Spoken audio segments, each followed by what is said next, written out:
issues, but let me say this about the issues right now. The most important thing that we can express as Republicans is that we're living in a state that is working. You only have to see The Economist. Did anybody see the magazine The Economist later? Somebody go to a newsstand or when you're at the airport. The Economist had on the front cover a picture of Arnold Schwarzenegger, and it wasn't a picture, it was a caricature, and Rick Perry, and talked about whose economy is better. And it must have been 20 pages in there of things that you'll bust the buttons on your shirt because you'll be so proud. This is an outsider looking into the state of Texas, an outsider looking into the state of California and making comparisons. It is wonderful. And we're proud of what we've done. We're proud of Texas. We're proud of the fact that we didn't increase any taxes this time. We're proud that we took your dollars and spent them wisely. And we even put money in the bank. There'll be $9 billion in the bank, in a lockbox, not being utilized for 2 more years till we go back into the legislature. And if this economy doesn't turn itself around, at least we have something that we can use and start the next biennium with. We did that because we believe in you, the people of Texas. That's why you put us there. That's why you sent us to Austin, to monitor your money, spend your money wisely, your dollars appropriately. We have a lot to be grateful for, and we in Texas need to talk about it from a Republican perspective. That's why Texas is admired across this country. That's why Texas wants to start and make sure that we're the light and the shine of all the states in the United States. We're the ones that have it going, and we're doing it right. And we ought to be proud of what we've done and not say, woe is me, what's going to happen next? What's going to happen next is going to be dependent on us.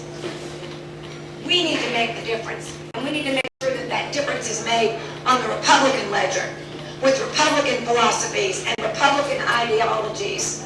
That's what we need in Texas, and that's what we need in this country.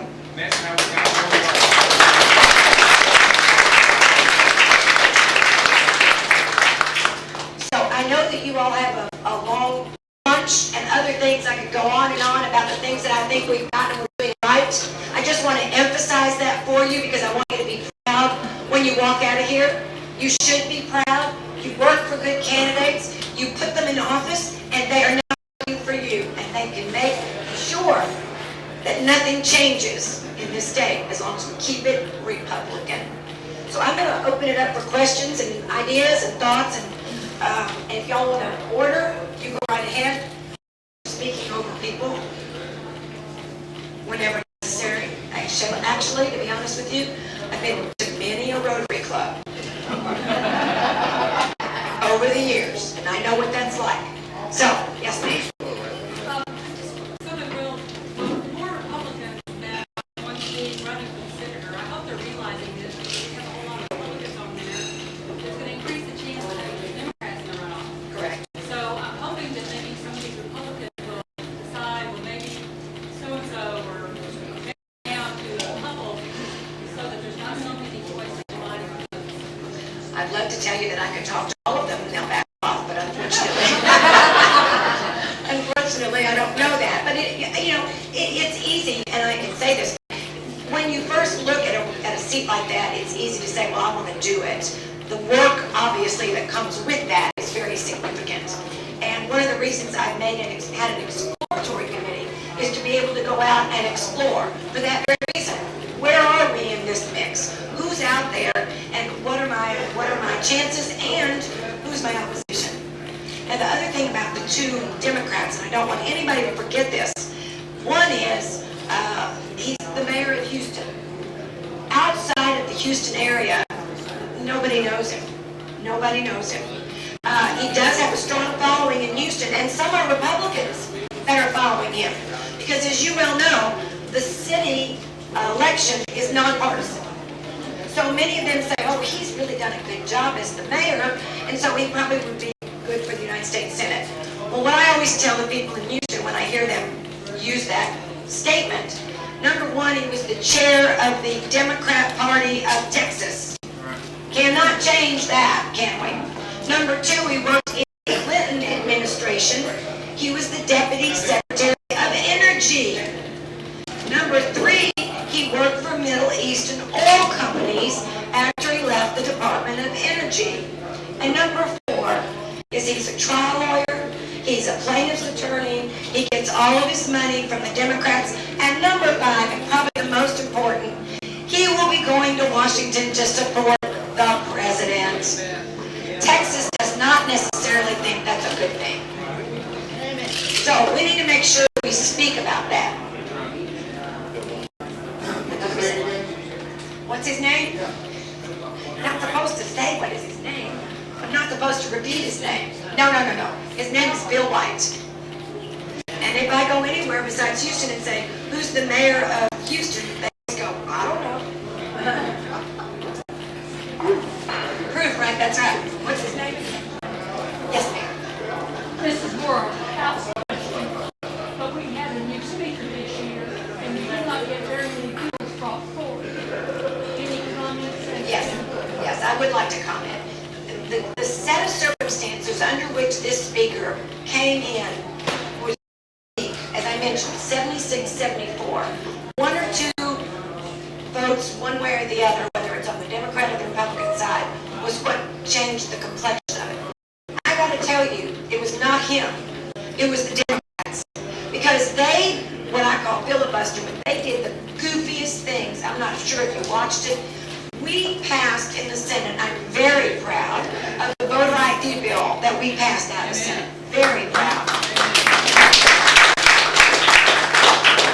Against all odds. And I will tell you that if anybody's looking at some of the polling that's going on right now, that is very high up. In fact, 70% of Texans believe you ought to have an ID to go and vote. 70%, that includes Democrats, by the way.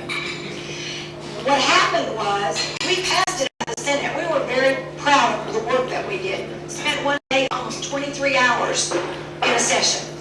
We sent it over to the House, and they manipulated the way bills came forward. Not that anybody could do anything about it. They tried every which way to keep and stall every bill that came forward. And they were pretty successful. We got to scrambling on the Senate side. We tried to put bills inside other bills so we could get them passed. We tried to pass those over, then they decided they weren't germane. It was a heck of a session. And I have to tell you, I believe it was the Democrats and their ploy in the way they halted most of the discussion and the debate that kept us from doing the work. You need to make sure that people know that when you talk to them. It was the Democrats and their demagoguing that really did it. We spent day after day after day listening to their nonsense, and it was awful. Yes, sir. Why, I've got two questions. Okay. Number one, why in the world don't let us know those kind of things? The other question I have, I'm 84. Obviously, I have yet to see any time that the Congress of the Republican Party, either national or local, as to what they want to do to improve the medical situation. Excellent. Let me tell you, let me give you two, I think it was one question, but I understand. First of all, you don't look 84. Congratulations. But secondly, I think the most important thing is we've not really had our chance to say what it is we want to say. All we're doing is trying to fight those bills that they got out there. I thought it was very clever on the part of Obama and his team. Rather than put one bill up and let everybody dissect one bill, they had 5. Several different committees had bills. They all had bills that were over 1,000 pages. And so you swirl all that around, and pretty soon Obama gets up and he says, well, it could have this in it. It might have this in it. We might even put this in. So it confused everybody. If you listened, and I think most of us did, to the debate and the dialogue, it was all over the board. You could never really get your arms around what is it they really want to do. And that was very smart. But we're playing defense right now because we're not the majority. So what we have to do is put a plan out, and we did have several plans. I heard 2 or 3 of them, 2 from the House, and I know for a because all we're doing is playing defense against what they're trying to hoodwink the public into believing. Defense is offense. Yes, you're right. The best defense is offense. That's a very good point. And what we need to do is get the word out better. And rather than just sit back